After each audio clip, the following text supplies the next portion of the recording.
na yeye atakaye na ayatwae maji ya uzima bure. Jina la Bwana lipewe sifa. Watu wote wa mbele hapo wamekimbia au imekwaje? Kunje kumejaa hapa kweli? Sawa. Napenda kuwaona watu karibu, sio mpaka mbali. Wapendwa, tumebarikiwa. Tumebarikiwa kweli kweli. Mimi nimebarikiwa kwa kuwa ni neno la Mungu.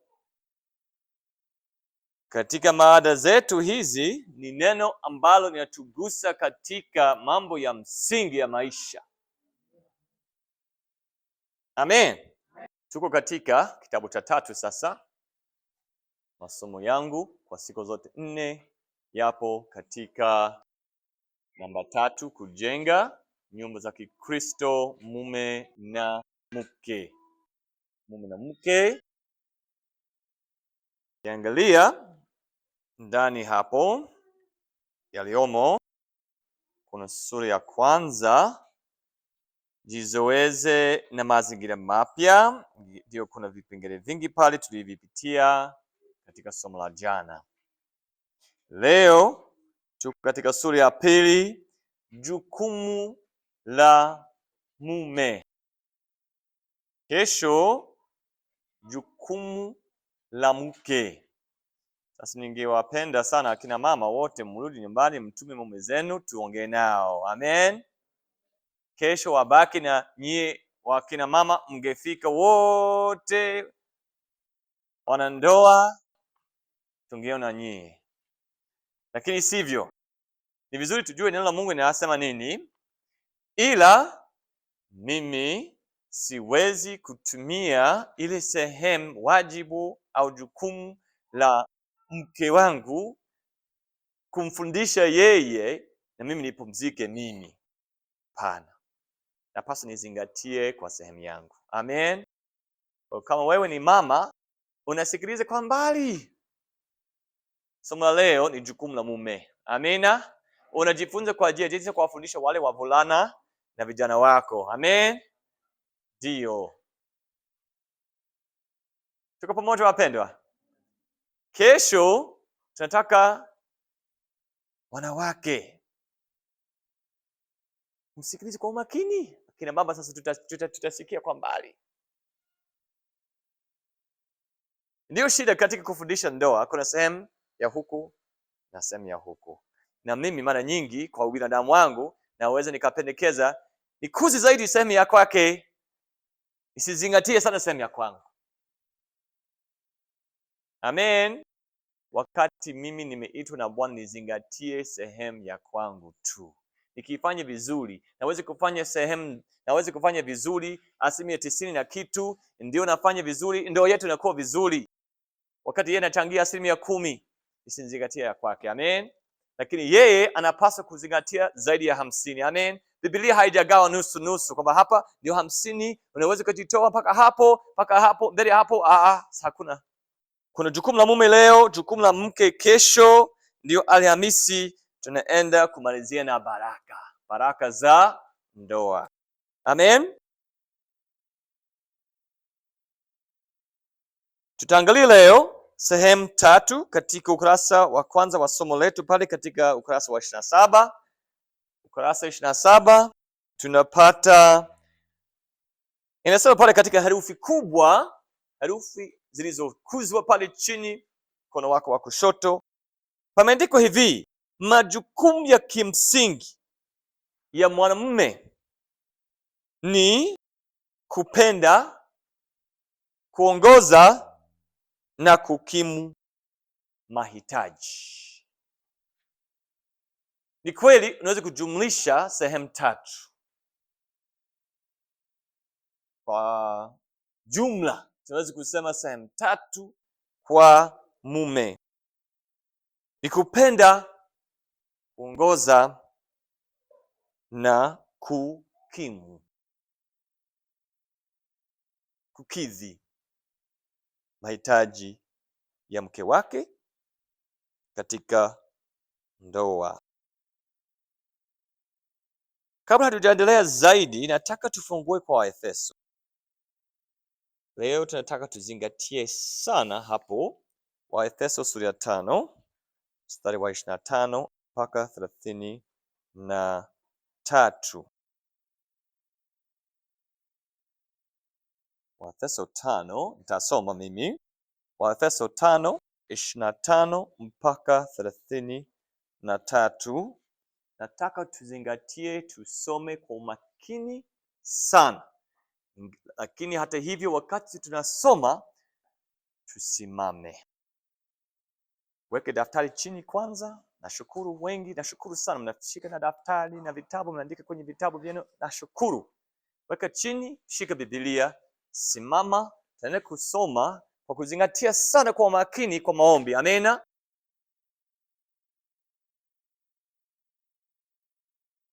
Mungu Baba wa mbinguni, naomba uweze kubariki maneno hayo tunayoenda kusoma kwa muda huu, tuweze kufunguka, tuweze kufunuliwa na Roho Mtakatifu, tuweze kuyaona jinsi yanavyotekelezwa katika maisha ya kwetu. Utujalie hilo Bwana, kwa neema ya Roho Mtakatifu tunaomba na kushukuru. Amin.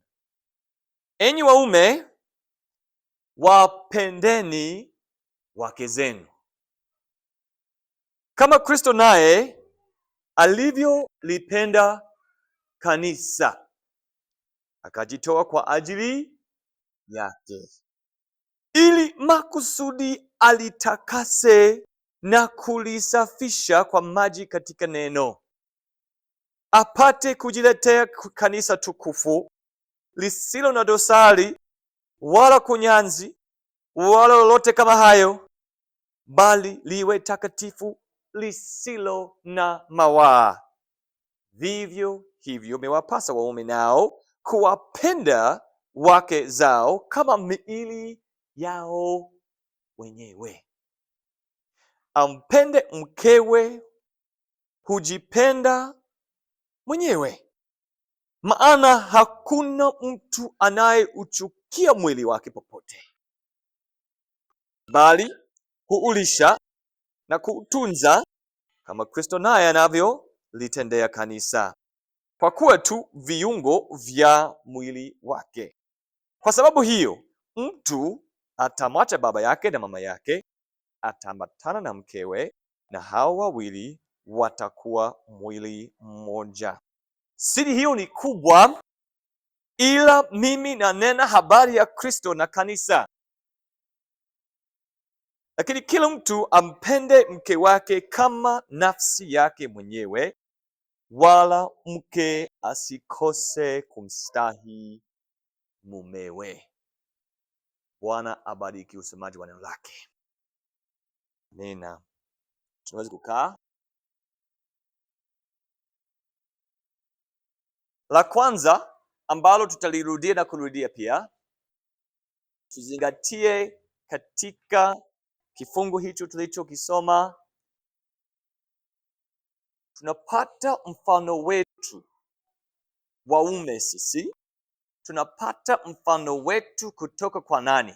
Nyosha mkono. Nataka kila mume hapo nyosha mkono. Soma nani maandiko hapa, na inaonekana vizuri tu. Kama hujaelewa, angalia Biblia yako mpaka umeelewa. Tunapata mfano wetu, jinsi ya kumpenda mke, tunapata mfano kwa nani? Nyosha mkono kama umejua. Nyosha mkono juu. Asante sana, umejibu kamili, vizuri sana. Yesu Kristo ni mfano wetu. Yesu Kristo alipenda kanisa kwa upeo. Alipenda kanisa kwa upendo uliokamilika. Alipenda kanisa pasipo kujali, yani alipenda ulimwengu, sio tu kanisa. Hapo umesema habari za kanisa, lakini hata ulimwengu, sawa? Ameupenda ulimwengu bila kujali wangapi watarudisha upendo kwake. Tafakari somo letu ukizingatia, nataka tuone, ukizingatia katika kitabu chako kuna sehemu za kijivu hizo, sawa? Kila sehemu ya kijivu inaeleza, karibu kila kipengele inaeleza kwanza mfano wa Yesu. Inatosha. Inaeleza kwanza mfano wa Mungu anavyotupenda, ndivyo tunavyopata majibu jinsi ya kuwapenda wake zetu. Hapo Efeso, katika Waefeso pale, Paulo ameweka wazi sana, ndicho kielezo, ndiyo mfano, ndicho kiwango cha kutupima kama tumetimiliza matakwa ya Mungu au la. Fikiria, watu wangapi katika dunia hii yetu ya leo hii, watu wangapi wanarudisha upendo mzuri kwa Yesu Kristo? Wawe ndani ya kanisa, nje ya kanisa, Waislamu, wasio Waislamu, vijana kwa wazee, jumlisha wengine ni wanafiki wa ndani ya kanisa. Wangapi wanajitoa kweli kweli kupenda Yesu, kurudisha upendo kidogo inayoendana na upendo tuliopendwa na Yesu? Hebu tuone, watu wangapi kati ya 10 wanafikia 5? Sidhani. Wanafikia 2, 3? Sidhani. Haya, kwa hiyo Mungu amejitoa kwa upendo kiasi kwamba alienda msalabani. Yesu alienda msalabani, si ndio? Alijikana namna hiyo. Mimi nikijinyima kitu cha kawaida, tuna budget, tunaziangalia budget, mimi na mke wangu, sasa tuna 100,000 hii, hebu tuone tuweke mgao gani, mimi na mapendekezo yangu na ana mapendekezo ya kwake. Tulisikia hadithi nzuri sana kwa kaka Mika leo asubuhi. Yule bwana alienda kufichua milioni 1 imefichwa katika nguo za mke wake. Hawakuelewana. Haya, mimi nikijinyima kwa sababu naona hicho kitu kinaweza likamsaidia, niweza kumfariji, ninafanya nini? Ninajinyima kidogo, lakini sidhani ni kujikana kiasi kile Yesu Kristo alivyojikana. Fikiria. Tulipata swali nzuri sana asubuhi ya leo kwamba kama Bwana anampenda mke wake, anaonyesha upendo mzuri kwa mke wake, lakini yeye hajajali, hajarudisha upendo, hajamheshimu, bado anafanyaje? Nafikiri jibu imepatikana. Amina. Jibu imepatikana. Ni vigumu sana kudhibiti tamaa yako au ubinafsi au unafiki wako, ikiwa wewe unampenda yeye ili yeye arudishe chochote kwako wewe. Unapaswa kujihoji, na utajihoji kiasi kwamba utashindwa hata kujibu swali wewe mwenyewe. Mimi huwa najihoji hivyo, na pengine ninajifikiria, mimi najisikia kwa mimi niko safi, nampenda kweli pasipo kutaka chochote kutoka kwake. Namsaidia, najitoa kwake, najinyima kwa ajili yake bila kujali atafanya nini, bila kumtaka afanye nini. Ila baadaye nagundua bado baadaye ninagundua humu kwenye nia zangu kuna nia iliyojificha pale. Bado nilipoona hakunielewa vizuri, labda kwa kweli inatokeaga katika ndoa. Nimefanya kitu kwa nia njema sana, akanielewa tofauti, ikaniumiza mpaka niona uchungu. Katika mazingira kama hayo sasa mimi najigundua hapo nia zingine za kutaka chochote kutoka kwake zimenivuruga.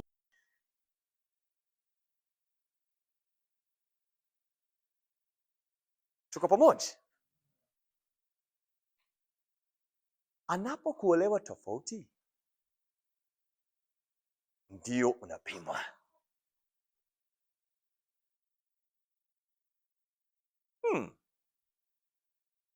hajanitendea haki. Na inawezekana ni kweli kabisa hajakutendea haki. Inawezekana kweli amekolewa tofauti. Inawezekana kweli amekuwa na nia ya kukupinga kabisa, na mabaya zaidi. Kwa kifupi, ndio tumeweka mambo ya msingi sawa, kabla hatujaingia sana kwenye kitabu, lakini hiyo ndio kanuni ya kitabu, sura yetu, somo letu yote. Tuendelee kujifunza kidogo hapa katika Waefeso. Mfano ni Yesu, kwamba alipenda kwa ukamilifu. Mpendwa pale Kolosai alisema asubuhi leo, hata adui. Siku nyingine unaweza kujisikia mke wangu ni kama anajifanya yani anapinga. Si ndio adui sasa? Eti inanipa mimi haki basi nisimpende tena? Nipe mimi haki basi niwe na neno kali kidogo kwake? Bado hata adui. Haya, wewe umemwona ni adui bado?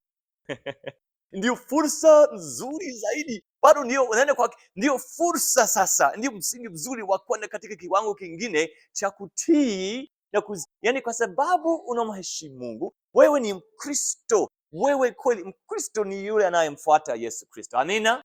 Wewe bado unamfuata Yesu Kristo, wewe bado unaenda katika kiwango kingine, unazingatia ni fursa yako ya kufikia katika viwango vingine vizuri. Kina mama wanasikiliza kwa makini sana huko. Utakuta kwenye kitabu hiki, kwenye somo letu hapo, kuna sehemu inasema kwamba wanaume wengi sana wanajisikia kwamba kwa kuwa Biblia iko wazi pale mwanzo, Adam alipewa mke kwa kusaidiwa naye, si ndio? Awe msaidizi wake, ametolewa hapo ubavuni ili awe mtu wa kumsaidia. Basi ni maana kwamba ni kama chombo cha kutumika, si ndio? Basi wanafikiri wanajenga msingi wote pale, wanafikiri basi ndio sehemu yake, Mungu amempa upeo huo, basi jikoni, basi kufulia nguo, basi kulea watoto, kuwabeba, kazi zote ngumu ni yeye. Akiwa naumwa atafika tu hospitalini mwenyewe. Mimi nikiwa naumwa atanisaidia.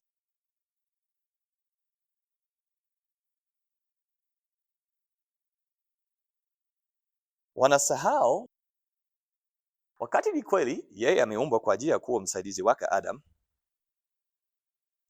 Wanasahau hapo katika Efeso. Soma tena Efeso hapo, kwa Efeso 5 hapo, nani amepewa kiwango cha kipekee zaidi? Mume, mke. Kwa sababu Biblia inasema yeye atii, basi mimi nachagua kinachonipendeza mimi, ninakichagua, atatii tu, atafuatana na mimi, chaguzi wangu.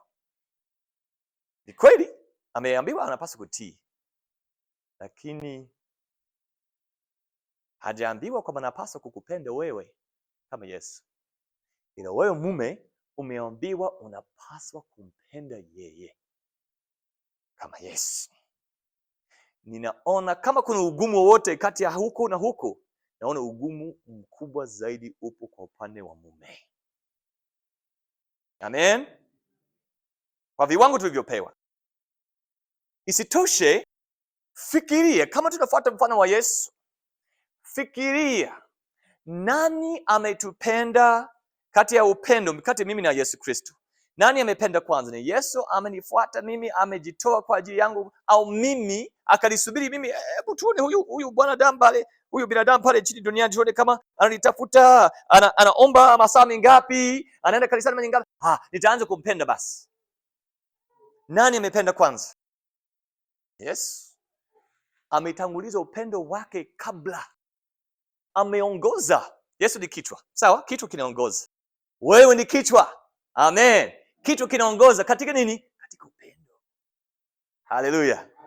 Wewe unapenda kwanza, wakati yeye hajakupenda unajisikia kwa ninampenda, hajanipenda. Endelea kuongoza. Unapenda kwanza. Kwa hiyo tutambue hilo. Lingine tunatambua hapo, ni kwamba tuangalie kwa mfano mstari wa 33.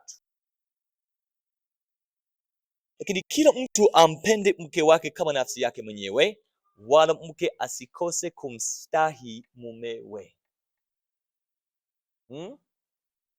Hapo kuna kustahi, kuna kupenda. Sawa? Tuweke wazi kwanza, usipopenda hujamstahi, hujamheshimu. Sawa? Lazima upendo upo umomo kwa heshima. Si ndio? Vile vile kama hujamheshimu mwenzako hujampenda. Kwa mfano, kama ninampenda mke wangu, kuna namna fulani ya kumheshimu pia, ni sehemu yake ya upendo. Si ndio? Lakini pamoja na hilo, hebu tuangalie hapo, nani anapaswa kumpenda nani? Na nani anapaswa kumheshimu nani? Niambie. Mikono. Upendo umekazwa sana kwa upande mmoja. Ameambiwa mara ngapi hapo mume kupenda? Si ndio? Hajaambiwa mke kumpenda mume wake.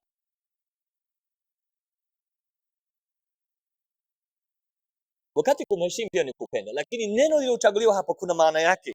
Sawa? Wanaume mara nyingi, tuseme kwa jumla, mara nyingi sana wanaume tunajisikia haja ya kuheshimiwa kwa asili yetu. Sawa? Ndio tulivyoumbwa na Mungu.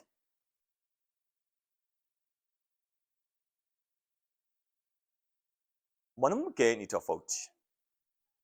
Nataka tutambue kwa ndani siku ya leo, tunazingatia hasa hivi vitu ambavyo haviko wazi. Sawa? Ambavyo viko wazi, maumbile ni tofauti. Si ndio? Mwanamume kimwili, maumbile ni tofauti. Sawa. Lakini ujue pengine mwanamke ni tofauti kwa viwango vikubwa zaidi kwa upande wa hisia zake na haja zake za kimoyo kuliko mwili. Wanaume tunavyojisikia, lazima tunapendwa, yani tunajisikia vizuri kupendwa, lakini kinachokidhi kitu cha ndani zaidi ni kuheshimiwa. Hivi hivyo ndivyo ilivyo kwa wanawake. Mke wako kitakachomgusa, kitakachomjenga, kitakachomfurahisha, cha msingi zaidi kwa asili yake alivyoumbwa na Mungu, ni kupendwa, ni kutunzwa, ni kufarijiwa. Kuna mtu ambaye atamjali. Amen. Watutambue yeye, tumeagizwa. Mungu alijua hivyo, alipanga hivyo kabisa, alijua. Kwa anapotufundisha sisi wanaume, sisi tuwe waume wa kuwapenda wake zetu. Amen. Kuna tofauti hata katika lugha. Amen. Tutalifafanua tena kesho kwa wake. Kupenda. Bwana Yesu apewe sifa. Tunapaswa kupenda, kuongoza na kukimu, lakini utambue katika kuongoza, unaongoza kwa kupenda. Unakuwa mfano kwa kupenda. Unapenda zaidi. Unaopenda wakati bado hajarudisha kwako ulichokitegemea, unaendelea kupenda. Unapenda kwa uvumilivu. Wewe unampenda yeye, unaongoza katika kupenda, alafu katika kuongoza unapenda. Unaonyesha upendo wako unapoongoza pale nyumbani. Ni vitu viwili vinavyoendana. Amen. Ukiongoza vizuri, ukizingatia hapo nyumbani tuna matatizo 1, 2, 3. Huyu mtoto anasumbua, anakuwa mtoro shuleni. Ngoja niongoze na hilo jambo. Sio kama mama hawezi kumkemea mtoto, sio kama mama hawezi kumelekeza mtoto, lakini wewe unakuwa mbele. Si ndio? Ndio. Haya. Huku shambani ng'ombe wameingia katika shamba letu umekula na mahindi, tutafanyaje? Mama amepata wasiwasi, analeta taarifa, wewe unakaa basi chochote kile. Kuna watoto wengine ambao hawataki kwenda kanisani, utafanyaje? Ukikaa tu kimya kwa sababu unataka amani, unajua mapendekezo yake pengine yatagongana na kwako, basi unakaa tu kimya, hujaongoza, hujampenda pia. Mungu amemuumba mwanamke, anajisikia vizuri, anajisikia amani akiongozwa. Amen. Akiongozwa kwa upendo. Kosa linaingia pale anapoongozwa kwa ubavu, kwa upendeleo, kwa ubinafsi. Kwa hiyo unaongoza kwa upendo na unaongoza katika upendo. Amina.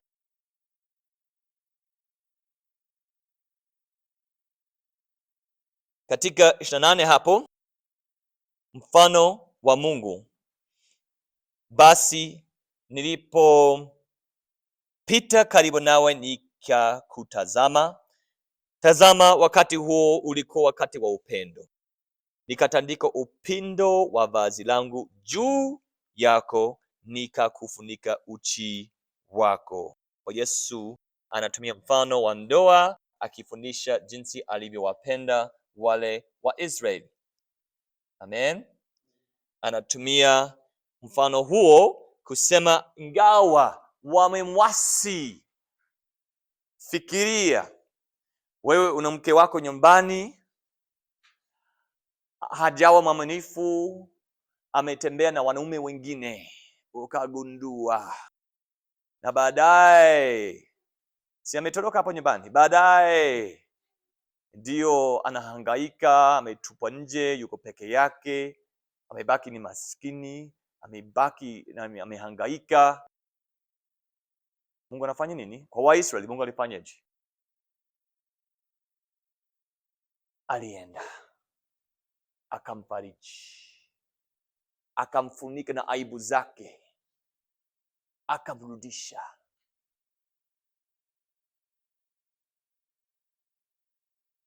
Kama tungeelewa hilo jambo, jinsi ya kuwapenda wake zetu sawa sawa na Yesu anavyolipenda kanisa, anavyowapenda watu wote wa ulimwengu, nafikiri talaka tusingeifahamu, tusingejua ni nini. Haya, umemfumania mke wako,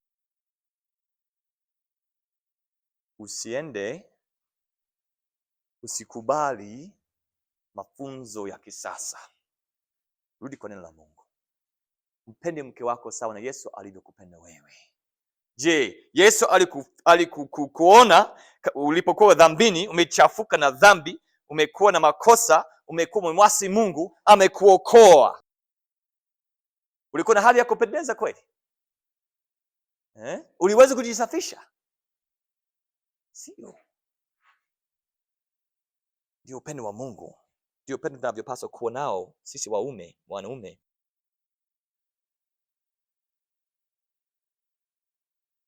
Cha pili hapo katika Hosea, nami nitakuposa uwe wangu kwa milele, nami nitakuposa kwa haki na kwa hukumu na kwa ufadhili na kwa rehema. Hosea 2:19 pale.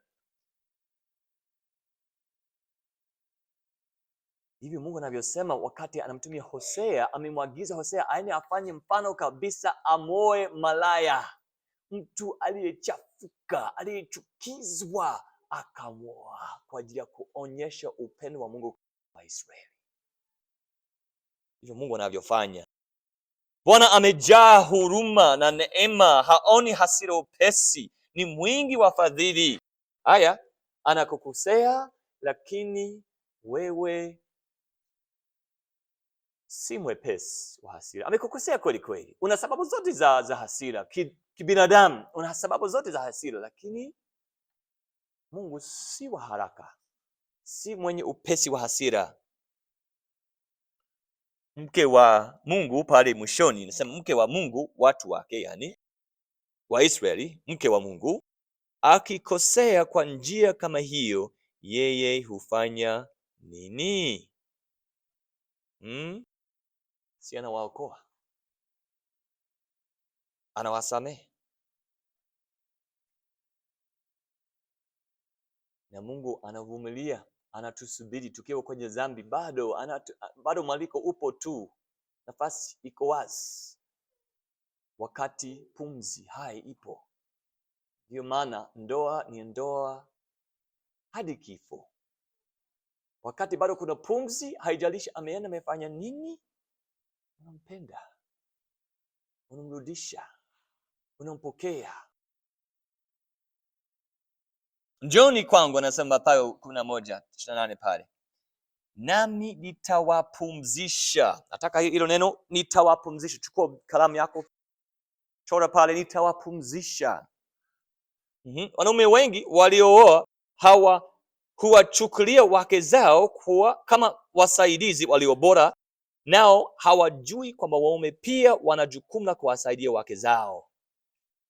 Huyu ameumbwa na Mungu, yani nisaidie mimi, basi hakuna haja mimi nimsaidie yeye. Eti Mungu hajakusaidia wewe? Sisi kweli tunaitwa tumtii Mungu, tumtumikie Bwana, lakini Mungu hajafanya chochote kujitoa kwa ajili yetu. Haya. Kuna siku ambazo mkeo ni mnyonge, kuna wakati atakuwa mchovu kupita kiasi, kuna mambo atakumbana nayo yatakayomfanya kuogopa sana. Wakati hizo uwe kama mchungaji. Tuna neno nzuri kwa Kiingereza, sensitive. Unakuwa sensitive, unakuwa makini, unazingatia sana hali yake. Unazingatia hali yake.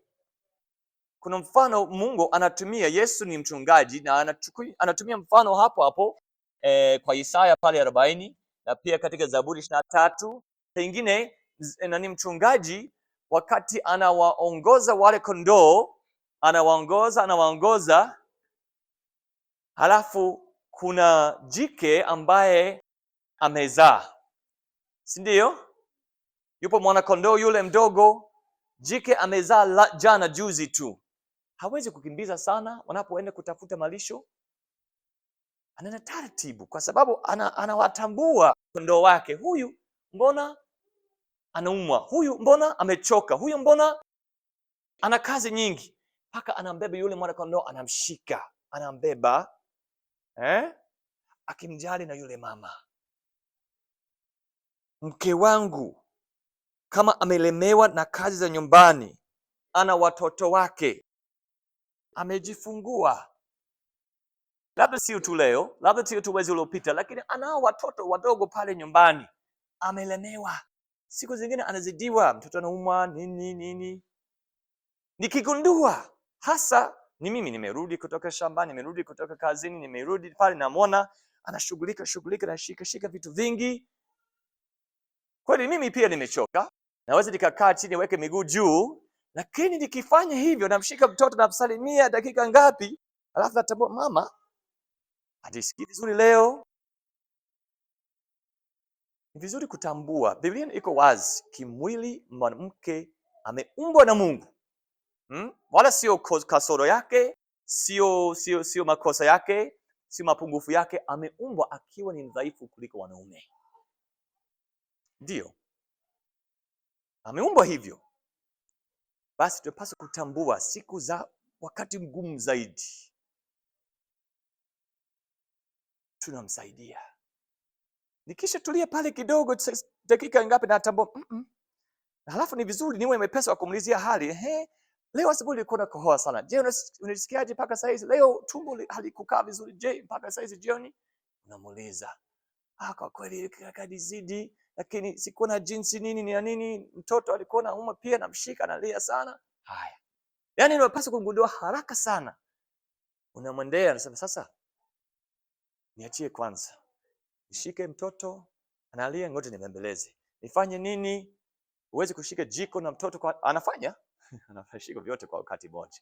Lakini wewe umekaa pale unapumzika, lakini usipumzike sana, unapaswa kumjali, unapaswa kumsaidia, unamfariji. Ukifanya hivyo unamfariji, unakuwa mchungaji, unakuwa mfano mzuri wa mchungaji. Kuna maana ya kuwa mchungaji, na ndio maana Yesu ni mchungaji wetu, na kama Yesu ni mchungaji wetu, sisi pia ni wachungaji kwa wake zetu. Amen. Sema amen. Wanaume mseme amen. Aha, napenda sauti hizo. Mfano wa Mungu. Yesu akawaita wanafunzi wake akasema, nawahurumia mkutano. Yesu amejaa na huruma. Unastahili kushughulikia hali ya kimwili ya mkeo. Mkeo nimechora hapa, na wewe uchore hapo chini kabisa, ukurasa wa 29. Mkeo ni jukumu lako, yeye anakutegemea. Anapaswa kukutegemea. Ni vizuri akutegemee. Ukitaka akuheshimu na awe mwenye shukrani kwako, unapaswa kushughulikia mahitaji yake kama vile Yesu. Mfano wa nani? Wa Yesu. Kama Yesu alishughulikia anavyoshughulikia mahitaji ya watu katika Mathayo 15. Kuna tamaduni zingine kwamba mwanamke anapaswa kujitegemea, kwamba yeye anapaswa kuwa na miradi yake. Pengine mwanamke anakuwa na shamba lake, anakuwa na bustani yake, anakuwa na miradi yake, pengine duka la kwake, na ana pesa za kwake anazozitenga, kiasi kwamba inawezekana kabisa, kama nilisikia hiyo hadithi ya leo asubuhi, anafanya vizuri, anaweka milioni, anaificha, anajenga nyumba, wewe usijue. Mimi nashauri kanuni hizo sio vizuri. Hatukusikia mwisho wa jambo, lakini ametuambia kwamba mwisho wa ndoa hiyo ilipata matata sana. Sio vizuri ajitegemee sana. Sawa? Sio kwamba asishike kazi, sio kwamba asiende siku yote kwenda kulima, sio kwamba asiuze dukani, anaweza, lakini muwe mnashauriana, mnafanya kwa pamoja. Sio kwamba yeye anajitegemea hata katika miradi ya kwake, hata katika kazi anazozishika. Wewe ni kiongozi. Amen. Uwe unapanga budget kuliko yeye. Huyo jamaa pia alikuwa na makosa yake, kwa sababu hakupanga budget naye. Hakujipanga vizuri. Mama alijipanga vizuri mpaka amejenga nyumba. Huyo bwana anabaki na mahitaji na shida, anapata shida kwa sababu hakujipanga. Basi wanapaswa kupanga kwa pamoja. Ni kweli, ninaye rafiki yangu mmoja mzuri sana ambaye anajitoa vizuri sana kwa mke wake, na anamheshimu mke wake kwa sababu ni huyu mtu ni wa akili sana kwa hesabu. Anajua biashara kuliko mwenyewe. Lakini nachoshukuru, bado kwa hofu za Mungu wanapanga kwa pamoja, na bado anamongoza. Bado wanashauriana, anajua kila kitu kinachoendelea, anamongoza. Basi naomba mke wangu, 1 2 3 hesabu zitakuwaje tukifanya hivi, tukigawa pesa hivyo, tukiweka mtaji hivi itakuwaje? Anakuwa wepesi, anafanya, lakini wanashauriana, bado anaongoza. Amen. Kwa hiyo unapaswa kufanya asijitegemee. Sio vizuri kwake. Italeta crack, nyufa katika jengo. Umewahi kuona nyufa katika ukuta mpaka ukuta unaanguka, si ndio? Nyufa hiyo ndio inasababishwa mara nyingi sana hapo katika mambo ya fedha, kwamba anajitegemea kazi zake. Asijitegemee. Sawa, anachangia, lakini ukiwa unaongoza. Kwa hiyo uwe na huruma, usifikiri atajitegemea, usimwache ajitegemee. Muda unakimbia. Upendo, mara nyingi sana tunakosa upendo. Hatutegemei, yani hatujazoea, hatujaona mifano mingi sana katika jamii zetu, wanaume ambao wanajitoa kuwapenda wake zao sawa na Yesu alijitoa. Mara chache sana, kiasi kwamba tulisikia leo asubuhi mfano wa tamaduni zingine ambazo hazitusaidii. Pengine mwanamke anajisikia kwamba kama mume hajanichapa, hajanipiga, hajanipenda. Sasa tamaduni kama hizo kwa kweli zinatupotosha. Lakini kuna vitu vingi zaidi ya vitu vya vitendo. Kuna namna ya maongezi, namna ya kuwa karibu naye katika maongezi, kumfariji, kushika kazi, kumsaidia, kufagia, kuosha vyombo. Kuna vitu rahisi sana mtu yeyote anaweza kufanya, si mpaka wewe umejifunza sana kupika. Kama unapika pilau, hongera sana, fanya hivyo. Lakini hata kama wewe sio kushika sana kupika vitu vingi, lakini unaweza kuonyesha ushirika wako kwa kushika vitu, na unamsaidia, unambeba, unamfariji, unakuwa mchungaji mwema.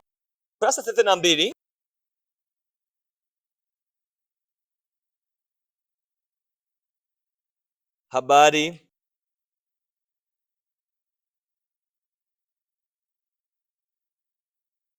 Habari za kumwelewa mke wako.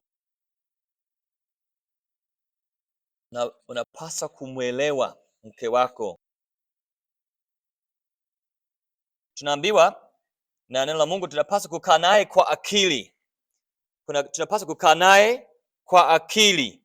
Ina maana kwamba unazingatia hali yake. Kuna vitu vingi sana humo. Unapaswa kumtambua. Tumeshasema habari za kutambua labda amelemewa na kazi. Kutambua siku yake ya mwezi, ni vizuri kumtambua. Ninashangaa sana mpaka leo mke wangu anaweza kukwambia aliposhangaa siku za mwanzoni tulipoanza kufahamiana, hata kabla hatujafanya ndoa. Kitu kidogo sana nilimuonyesha tu kwamba nimetambua siku ya mwezi kwamba hajisikii vizuri. Hata kwa kuandika tu nakupenda, basi pole sana, nini, Mungu akutie nguvu. Mpaka leo nakumbuka. Na anashangaa. Hakuna hata kuna mara moja naweza ikakumbuka mara moja tu ambapo imeshaenda siku moja mbili, siku kama mbili au moja, siku yake imepita, sina habari. Kwa hiyo mimi huwa napenda kuuliza, naye anapenda kuniambia.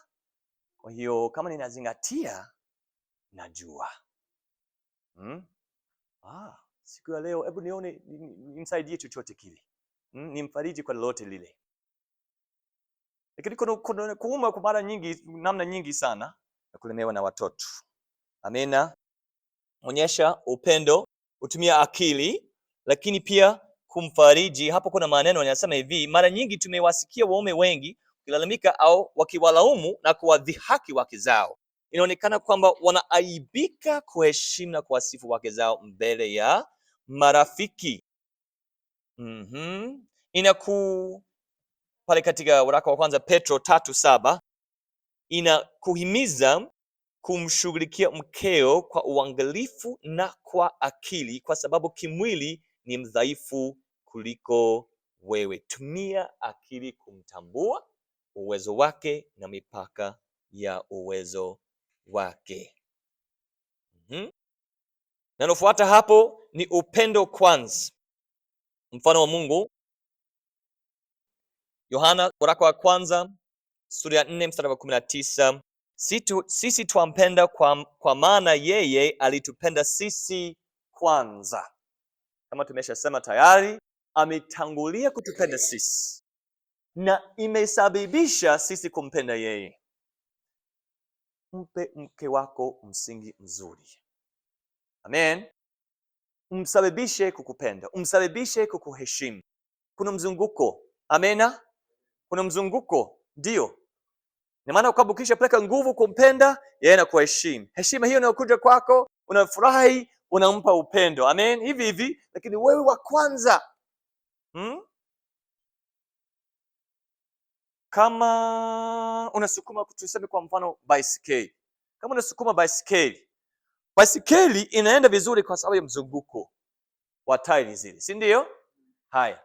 Lakini sukumu la kwanza ni kwa miguu yako, kwa nguvu za ziada, si ndio? Ndio unaanza, ndio unashika pedal zile, basi hiyo pedal inapelekea pedal nyingine. Hivyo. Haya, wewe unapeleka upendo, anapeleka heshima. Pendo, heshima, hivi. Sawa? Lakini nguvu ya kwanza ni wapi? ni wewe kiongozi. Utawezaje kuanzisha mzunguko mzuri kama wote wanamsubiri mwingine? Haya, pedo hii inasubiri hii, pedo hii inasubiri hii. Je, utaenda?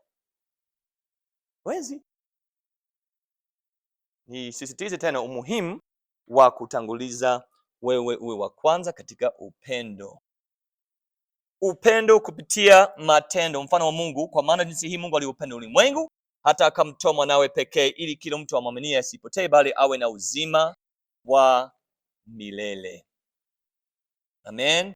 Thibitisha upendo wako, au onyesha upendo yako. Onyesha upendo wako kwa vitendo. Kwa vitendo. Nataka tuangalie pale chini ya ukurasa 34. Hebu tuchukulie kwamba mke wangu hukasirishwa kwa haraka na watoto. Yeye huwaongelesha kwa sauti kubwa, huwagonga bila huruma, yani anawapiga kwa kupita kiasi, pengine anawatusi. Ikiwa anataka kumtakasa, na kweli hili jambo sio nzuri, si ndio? Hata kibiblia sio vizuri kufanya hivyo. Kwa hiyo wewe ni mume, umetambua kosa lake hapo au kasoro yake, unataka kumtakasa kama vile Kristo alivyolitakasa kanisa.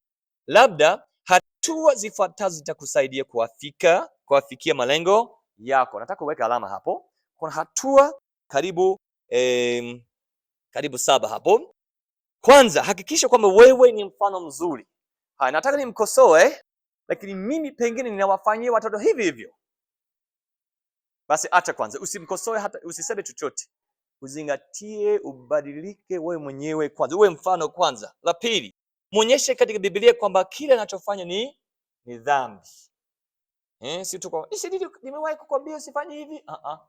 Muonyeshe Mungu alichosema. Si mapendekezo yako, ni Mungu. Sawa? La tatu, msaidie atubu tabia yake. La 4,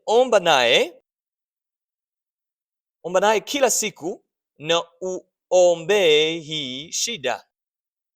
Kwa hiyo katika maombi yako binafsi unaweza kumwombea. Endelea tu kumwombea, tabia hazibadiliki haraka. Amina. Alafu omba pamoja naye.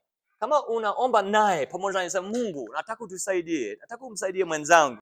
Huwezi kuwa na hasira. Hasira na maombi haziwezi kwenda pamoja. Amen. Na atajisikia upendo kwa sababu umetenga muda, umetulia, umeomba pamoja naye. Kwa pamoja amueni ishara ya siri utakayotumia unapotaka kumkumbusha awe mpole katika hali ngumu. Utaki kumpa aibu mbele ya watoto, watu wengine. Kwa hiyo unaelewana jinsi ya kusaidiana. Wewe unatambua jambo kabla yeye, basi jinsi ya kumwashiria bila mtu yeyote kujua, kumkumbusha ili aweze kuendana pamoja. Uwe haraka kuingilia katika kunapokuwa na shida. Basi pengine kuna mambo yanachochea mpaka anachoka, anakasirika, basi utambue mipaka yake, unamsaidia mapema. Amen. Mume anayempenda mkewe hujitoa na kutanguliza mambo yatakayomnufaisha mkewe kwanza kabla ya kujishughulikia. Upendo. Kuna kuongoza. Nataka turuke mbele hapo unapaswa kuongoza katika maamuzi. Besha lisema kidogo, ongoza ukiwa na malengo, muamue malengo pamoja, msikie na yeye. Kuongoza, jambo la muhimu sana kuzingatia ni kwamba wakati unawajibika kuongoza, unajitahidi. La msingi kwanza, uzingatie, unapaswa kumpa thamani sana maoni yake mke wako. Hata kama yeye hana mwamuzi wa mwisho, usimwachie mwamuzi wa mwisho, lakini wewe uzingatie sana, umsikie sana, upate shauri kutoka kwake. Alafu kadri inavyowezekana uzingatie shauri lake na maoni yake kabla hujaamua jambo. Ongoza kwa kusaidia. Usiongoze kwa mbali, uongoze kwa kushirikiana na kusaidiana. Jambo la tatu hasa ni kukimu mahitaji. Nataka tuzingatie vizuri sana hapo katika kurasa wa 41, kukimu mahitaji ya kihisia. Sisi wanaume ni rahisi sana kujisikia vizuri kwa kuwa mimi nimefanya kazi nyingi, nimepata mshahara mzuri, nimelima shamba kubwa. nimemkimu mahitaji yake ya kimwili, nimemjengea nyumba nzuri, nimempatia vitu anavyovihitaji. Tunajivunia kwa hilo. Mara nyingi tuwe makini wanaume, sawa? Mara nyingi tunajivunia hivyo sio tu kwa sababu tunamfariji mke wetu au kwa sababu tunamsaidia, tunampatia nyumba, tunampatia usafiri nini, lakini kwa sababu ni kitu kinachoonekana. Na hivi vitu vinavyoonekana vinaonekana kwa wanaume wengine, na tunapata sifa. Hata kama watu hawasabi sana, tunajisikia sifa kwamba nimefanya angalau kwa viwango, nimefanya kitu standard, nimefanya kitu cha maana kwa kuwa nimejenga nyumba ya kutosha, nimejenga nini, nimenunua nini, nimempatia usafiri gani. Unajisikia vizuri kwa sababu ya heshima ile ambayo unaipata mbele ya jamii, wanaume wenzako na au hata kwa mwanamke mwenzako, sio kwa sababu ya kumjali na kumkidhi mahitaji yake ya kimwili. Kama ipo unasema ndio sababu yangu, na kweli hiyo imo, lakini kuna nia zingine changanyiko. Amena. Kwa tuwe makini, hilo tunapaswa kufanya, ndio sehemu yetu muhimu, ndio sehemu ya kazi zetu, lakini nataka tukaze sana zaidi hapo, mahitaji ya kihisia. Amena. Tunapaswa kutambua hisia zake. Kukaa naye kwa kutumia akili ni kutambua wapi anajisikia vibaya, wapi anajisikia mbali na wewe, na wapi anajisikia karibu na wewe. Amen. Unapaswa kutambua, unapaswa kumsoma na ujue kwamba huyu mwanamke ni tofauti na wanawake wengine.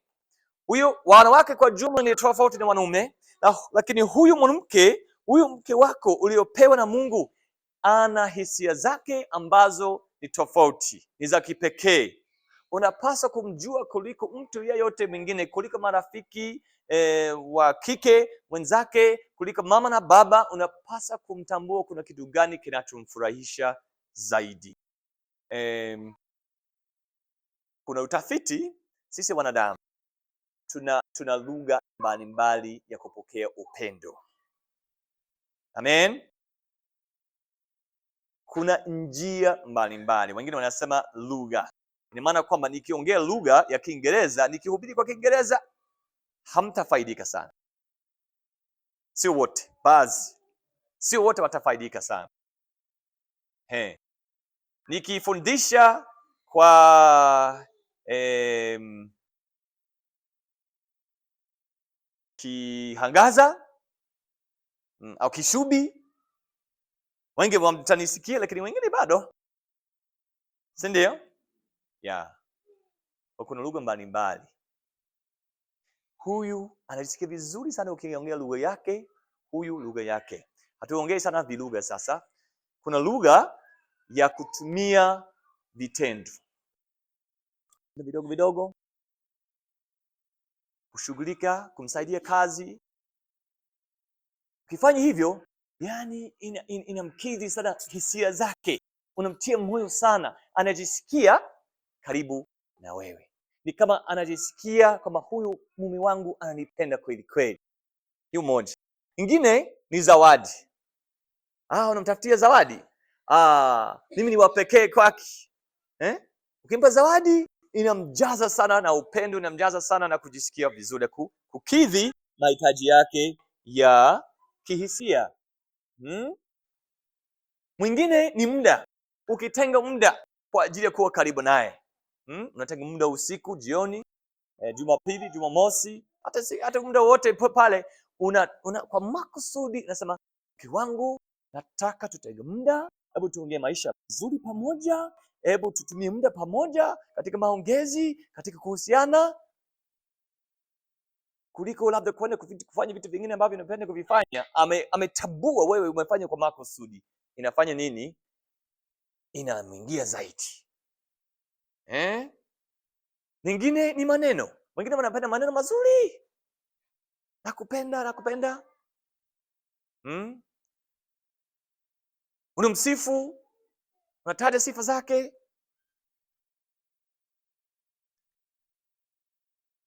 Nyingine ni kugusa. jinsi ninavyomshika, jinsi ninavyomkumbatia, jinsi ninavyompapasa, unaonyesha upendo. Na wote huwa tunapenda hivi vitu. Anafikiri hakuna mtu yetu hapa bali ambaye kuchukia kwa chochote kile. Lakini huwa mke wako anapendezwa zaidi na moja kati ya vingine. Unapaswa kutambua lugha yake. Usiende labda wewe unapenda sana zawadi. Kama mtu anakupa zawadi, yani unajisikia vizuri, basi unafikiri mke wako ni hivi hivyo. Unampa zawadi. Lakini vitu vyote vingine, maneno, kutenga muda naye, jinsi ya kumshika kwa upendo, jinsi ya kumtia moyo kwa maneno na nini, ufanye wakati yeye, yani ukisha tenga muda kidogo tu na kukaa naye, utafanya mambo mengi kuliko pesa zote zile za zawadi. Kwa hiyo mtambue yeye, chaguo lake la lugha yake ya kwanza, lugha ya baba, ile lugha yake ya kwanza ambayo anaipenda ni lugha gani? Amina. Umpende kihisia, umpende kwa njia zote hizo. Unapaswa kukima mahitaji yake ya kiroho. Tumeshagusa kidogo jinsi ya kumwongoza kiroho. Nafikiri kwa kuzingatia muda, nafikiri tuishie hapo.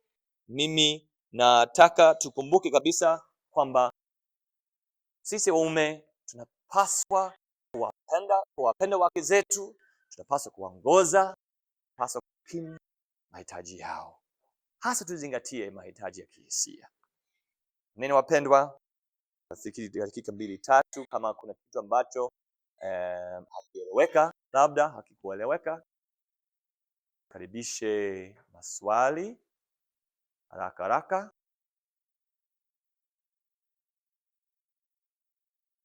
Karibu kama yupo mtu mwenye maswali.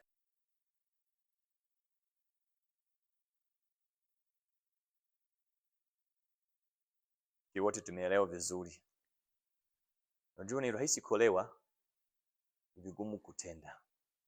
Nimshirikishe mke wangu asubuhi ya leo. Alipoamka akasema, "Mwamkaje?" Nitaka kuandika kusema nakupenda, ila nikasita.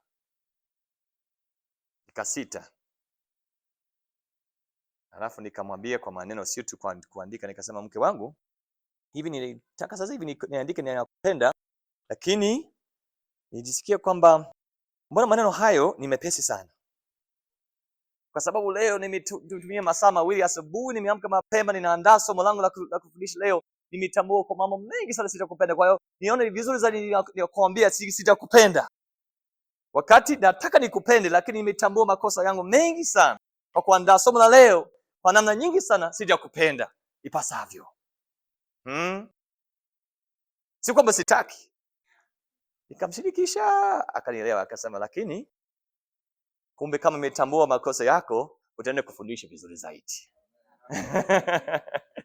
Najua ni kazi ngumu. Nataka tututie moyo, si kama nimekamilika, lakini tusonge mbele, tuwe na nia, tumombe Mungu, tuwe wepesi kutubu na kunyenyekea na kuomba msamaha na kuanza upya na kuendelea kumjua Mungu na kumpenda Mungu. Na hivyo kwa sababu tunampenda Mungu, tunampenda na mke.